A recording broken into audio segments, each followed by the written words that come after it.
Hi friends, ನಾನು ನಿಮ್ಮ Swaroop Shetty. Welcome back to the channel. ಇವತ್ತು ನಾವು ಬೆಂಗಳೂರಿಂದ ಸರಿಸುಮಾರು 60ರಿಂದ 70 ಕಿಲೋಮೀಟರ್ ದೂರದಲ್ಲಿರುವ ಒಂದು ಸುಂದರ ಜಾಗಕ್ಕೆ ಬಂದಿದ್ದೇವೆ. ಅದುವೇ ಶಿವಗಂಗೆ. ಒಂದೇ ಜಾಗದಲ್ಲಿ ಟ್ರಕ್ಕಿಂಗ್, ಪ್ರಕೃತಿಯ ಸೌಂದರ್ಯ, ಇತಿಹಾಸ ಮತ್ತು ಭಕ್ತಿ ಎಲ್ಲವೂ ಅನುಭವಿಸಬಹುದಾದ ಒಂದು ಸ್ಥಳ ಇದು. ಹಾಗಾದರೆ ನಮ್ಮ ಜೊತೆಗೆ ಈ ಸಂಪೂರ್ಣ ಟ್ರಿಪ್ಪನ್ನು ಎಂಜಾಯ್ ಮಾಡಿ ವಿಡಿಯೋನ ಕೊನೆ ತನಕ ನೋಡಿ. ಹಾಗೆಯೇ ನೀವೇನಾದರೂ ಚಾನಲ್ಗೆ ಹೊಸಬ್ರಾಗಿದ್ದರೆ ತಪ್ಪದೇ ಈ ಚಾನಲ್ನ ಸಬ್ಸ್ಕ್ರೈಬ್ ಮಾಡಿ ಮುಂಬರುವ ಎಲ್ಲ ವಿಡಿಯೋಗಳನ್ನು ನೋಡಲಿಕ್ಕೆ. ಬೆಳಿಗ್ಗಿನ ಬೇಗನೆ ನಾವು ಬೆಂಗಳೂರಿಂದ ಹೊರಟೆವು. ಈ ಬೆಳಗಿನ ತಂಪಾದ ಗಾಳಿ, ಖಾಲಿ ರಸ್ತೆಗಳು ಈ ಟ್ರಿಪ್ನ ಇನ್ನಷ್ಟು ಮಜವಾಗಿಸಿತ್ತು. ಮಧ್ಯದಲ್ಲಿ ಯಾವುದೇ ರೀತಿಯ ಟೀ ಬ್ರೇಕನ್ನು ತಗೊಳ್ಳಿಕ್ಕೆ ಹೋಗಲಿಲ್ಲ, ಆದರೆ ಸುತ್ತಮುತ್ತಲಿನ ಸುಂದರ ದೃಶ್ಯಗಳನ್ನು ಎಂಜಾಯ್ ಮಾಡುತ್ತಾ ಶಿವಗಂಗೆ ಕಡೆ ಪ್ರಯಾಣ ಮುಂದುವರಿಸಿದೆವು. ವೀಕೆಂಡ್ ಆದ್ದರಿಂದ ಸಾಕಷ್ಟು ಜನ ಬಂದಿದ್ದರು, ಆದರೆ ಬೆಳಿಗ್ಗೆ ಬೇಗ ಬಂದರೆ ಟ್ರೆಕ್ಕಿಂಗ್ ಅನ್ನೋದು ಆರಾಮಾಗಿ ಮಾಡ್ಬೋದು.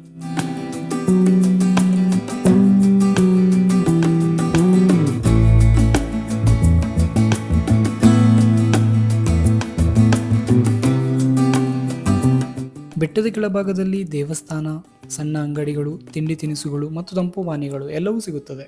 ಎಲ್ಲ ಕಡೆ ಟ್ರೆಕ್ ಶುರು ಮಾಡುವಾಗ ನೀರಿನ ಬಾಟ್ಲಿ ಇಟ್ಕೊಳ್ಳೋದು ತುಂಬ ಮುಖ್ಯವಾಗಿರುತ್ತೆ, ಯಾಕಂದರೆ ಮೇಲೆ ಹೋದಂತೆ ದಣಿವು ಕೂಡ ಆಗ್ಬೋದು.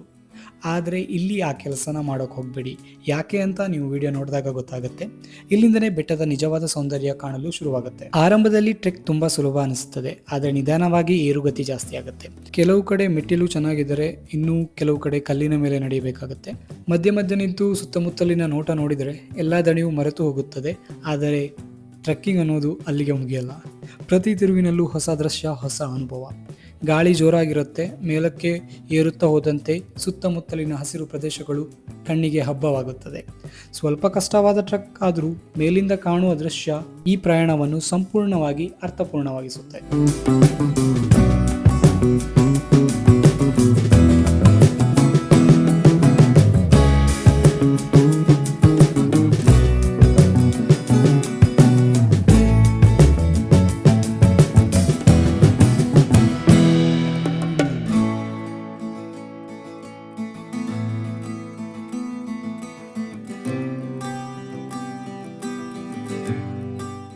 ಮೇಲೆ ಹೋಗ್ತಾ ಇದ್ದಾಗೆ ಅಲ್ಲಲ್ಲಿ ನಮಗೆ ದೇವಸ್ಥಾನ ಕೂಡ ಕಾಣಿಸ್ಲಿಕ್ಕೆ ಸಿಗುತ್ತೆ.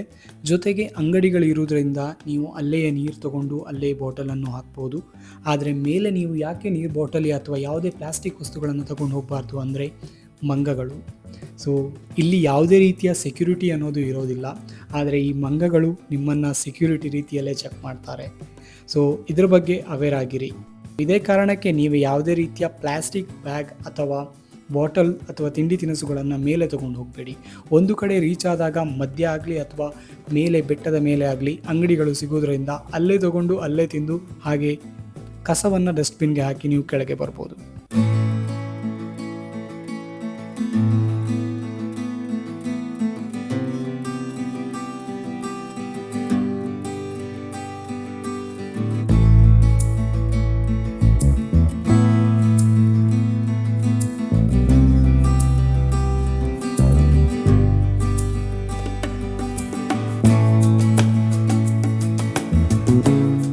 ಇನ್ನು ನೀವು ಶಿವಗಂಗೆಗೆ ಬರೋದಾದರೆ ಕೆಲವು ಸಲಹೆಗಳು.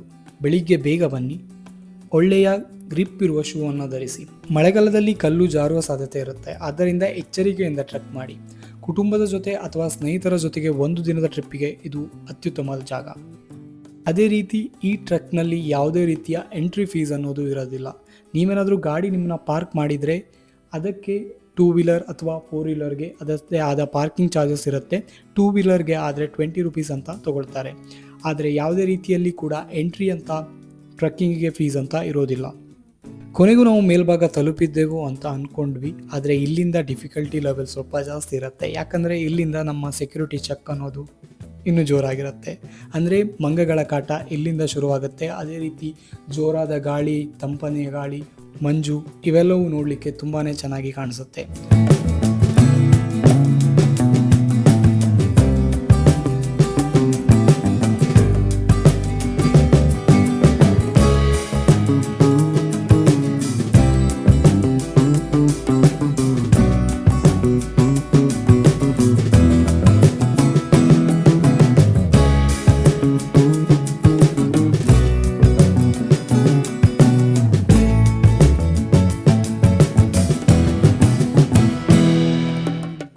ಮೇಲ್ಭಾಗ ತಲುಪ್ತಾ ಇದ್ದೇವೆ.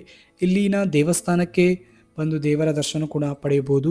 ಮೇಲಿಂದ ಕಾಣುವ ನೋಟವು ಅದ್ಭುತವಾಗಿ ಇರುತ್ತದೆ. ಸುತ್ತಮುತ್ತಲಿನ ಬೆಟ್ಟ, ಹಸಿರು ಪ್ರಕೃತಿ, ತಂಪಾದ ಗಾಳಿ, ಈ ಅನುಭವವನ್ನು ಮಾತಿನಲ್ಲಿ ಹೇಳಲು ಸಾಧ್ಯವಿಲ್ಲ. ನೀವೇನಾದರೂ ಶಿವಗಂಗೆ ಪ್ಲಾನ್ ಮಾಡ್ತೀರಾ ಅಂದರೆ ಸ್ವಲ್ಪ ಬೇಗನೆ ಬನ್ನಿ, ಯಾಕಂದರೆ ಮುಂಜಾನೆಯ ಮಂಜು ಅನ್ನೋದಕ್ಕೆ ಟೈಮ್ ಇದೆ. ನೀವೇನಾದರೂ ದೇವಸ್ಥಾನ ಶಿವಗಂಗೆ ಕಡೆ 7 ಗಂಟೆಗೆ ಬರ್ತೀರಾ ಅಂದರೆ ನೀವು ಬೆಟ್ಟದ ತುದಿಗೆ ಹೋಗೋಕ್ಕೆ ಒಂದು 2 ಗಂಟೆ ಆದರೂ ಬೇಕಾಗಿರುತ್ತೆ. ಸೊ ಹಾಗಾಗಿ ಆದಷ್ಟು ಬೇಗ ಬಂದಾಗೆ ನಿಮಗೆ ಈ ಮಂಜನ್ನು ಅನುಭವಿಸಲು, ಅದೇ ರೀತಿ ಜೋರಾದ ಗಾಳಿಯ ಫೀಲ್ ಮಾಡೋಕ್ಕೆ ಸರಿಯಾದ ಟೈಮ್ ಅಂತಲೇ ಹೇಳ್ಬೋದು. ಮಧ್ಯಾಹ್ನದಾಗೆ ಬಿಸಿಲು ಕೂಡ ಆಗಿರುತ್ತೆ, ಅದೇ ರೀತಿ ಮಂಜು ಕೂಡ ಇರೋದಿಲ್ಲ. ಹಾಗಾಗಿ ನೀವು ಒಂದ್ಸಲ ಫ್ರೀ ಮಾಡಿಕೊಂಡು ಈ ಶಿವಗಂಗೆನ ಎಕ್ಸ್ಪೀರಿಯನ್ಸ್ ಮಾಡಿ.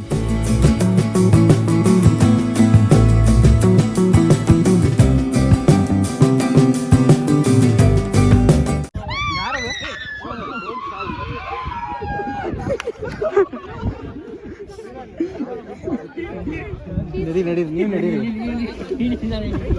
ನೀವು ನಿಧಾನಕ್ಕೆ ನಡೀರಿ, ನಿಂತ್ಕೋಬೇಡಿ.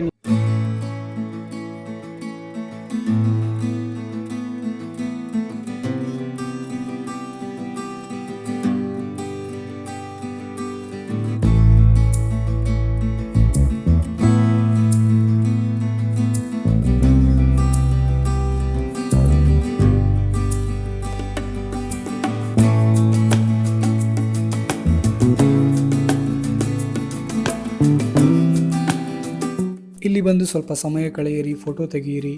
ಅದೇ ರೀತಿ ಪ್ರಕೃತಿಯನ್ನು ಸ್ವಚ್ಛವಾಗಿ ಉಳಿಸುವ ಜವಾಬ್ದಾರಿಯೂ ನಮ್ಮದೇ ಆಗಿರುತ್ತೆ. ಇನ್ನು ಬೆಟ್ಟದ ತುದಿಯಲ್ಲಿ ನಂದಿಯ ಕಲ್ಲಿನ ಶಿಲೆ ಇದೆ, ಅದರ ಹತ್ರನೂ ನಾವು ಹೋಗಿ ವ್ಯೂವನ್ನು ನೋಡ್ಬೋದು. ಅದೇ ರೀತಿ ನಂದಿಗೆ ಕಟ್ಟಿರುವ ಗಂಟೆಯನ್ನು ಕೂಡ ಮುಟ್ಟಿ ನಿಮ್ಮ ಪ್ರಾರ್ಥನೆಯನ್ನು ಪ್ರಾರ್ಥಿಸ್ಬೋದು. ಒಟ್ಟಾರೆ ಹೇಳಬೇಕಂದ್ರೆ ಶಿವಗಂಗೆ ಟ್ರಿಪ್ ನಮಗೆ ತುಂಬ ಅದ್ಭುತ ಅನುಭವವನ್ನು ಕೊಟ್ಟಿತ್ತು. ನೀವು ಇನ್ನೂ ಇಲ್ಲಿಗೆ ಬಂದಿಲ್ಲ ಅಂದರೆ ಒಮ್ಮೆ ಖಂಡಿತ ಪ್ಲ್ಯಾನ್ ಮಾಡಿ.